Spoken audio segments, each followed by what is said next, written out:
Okay, so I just came from a screening of Dune Prophecy Episode 1 at Alamo Draft House. They had a special early screening with some really cool, like, themed menu items. I got some Harkonnen hummus, which sounds a little bit weird when I say it out loud, but it was actually really yummy. And then they had this, like, Truth Sayer drink that was also really delicious. And that put me in a really good mood to kind of watch this episode. So I was very surprised that by the end of it, I have a lot of mixed feelings on it.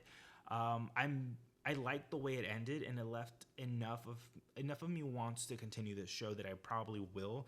I'll at least give it another episode or two, just to kind of feel it out a little bit more because there's only so much you can really feel from the first episode alone. That being said, I think that the best thing for you to do if you're looking forward to this show is to level your expectations, because I know a lot of people are going to be coming to this show because they're fans of the films, but this is very different from the films, and very different just in every single sense of the word. Like, tonally, it's different. The characters are very different.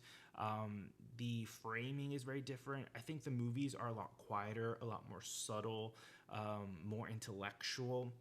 Where this is a little bit more it's a lot more mainstream. It's a lot more Netflixy, CWE, where there's like really young hot people being young and hot, and I personally didn't mind it.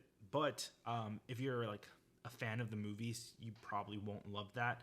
It does feel a little bit cheesy when you compare it, but as its own thing, I think it's actually kind of a fun show.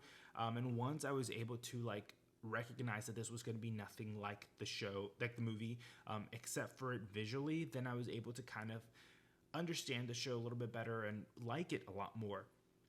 And I think that that's honestly, it's a big mistake to me personally to make this show, advertise this show at least as it being so connected to the Dune movies. First off, it takes place 10,000 years before Paul Atreides is born. Secondly, I think that they tried visually to make it very similar to the movies, which is a weird choice, and it's one of the things that like I really don't like about it.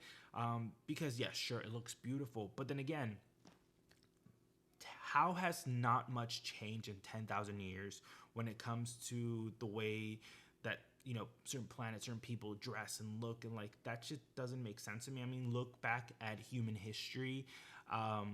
I think the Earth looks very different now than it did 10,000 years ago, and so it's weird that in the Dune universe, in the film side of things, it doesn't change a whole lot. That was a weird choice for me personally, and I think that this show struggles from a couple of things. I think it's trying to put on a different voice, to use not to use like the voice thing from the Dune, but it does feel like it's putting on a voice, because I think at its heart, this is definitely a show that is closer to something that you would find on like a network TV channel or Netflix, but it's trying to put on this voice of like the films, which is a little bit more intellectual, Game of Thrones, which is a little bit more serious, a little bit more grounded, but it's not really that, and I don't think it can quite emulate that. And the show actually works best when it's honoring the voice that it does have, which is that networky vibe, that romance vibes. All of that works better. This is an ensemble cast, and I do think everyone does a pretty good job. That being said, out of like the 15 or 20 characters that are introduced, I would say about 4 or 5 of them actually make a really good impression in this first episode and are the ones that are actually kind of carrying me through. But far and away, Emily Watson, she's just such a talent. And she is supposed to be the lead of this show, even though this first episode really didn't focus too much on her. I think maybe towards the latter half of this episode, it then becomes a little bit clear that she's going to be kind of the main through line of this series, of this season at least. But yeah, aside from her and her sister, their relationship was really interesting. But I feel like, again, this shows just so many different things that it's nothing in a way. It tries to be a little bit Game of Thrones. It tries to be Dune the films. It tries to be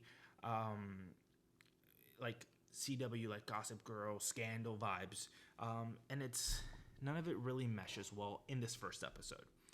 That being said, towards the end of it, I did start to see a little bit of those threats kind of coming together a little bit more, and that makes me a little bit more excited for the rest of this series. Because I'll be honest with you, the first 30 minutes, I was like, I don't think I'm going to watch the second episode of this. But afterwards, I'm like, okay, I'll give it another couple of episodes. And it's only 6 episodes long. This entire season is only 6 episodes long, which is insane to me. But again, big budget. You'll have to lower the episode counts. That makes sense to me. So yeah, those were kind of my thoughts on Dune Prophecy, a show that I ended up actually really liking. And it had a lot of really like hot people being hot. And that's enough for me to watch a show, but it suffers from having to be compared to the Dune films, which are just like on a different caliber. And I think that this show has a distinct enough voice that it doesn't have to emulate any other voices. If in order for it to succeed, I think it has to honor its own voice or get a different group of people who have a more similar voice, more similar tone to the movies, if that's what the studio wants, if that's what audiences want.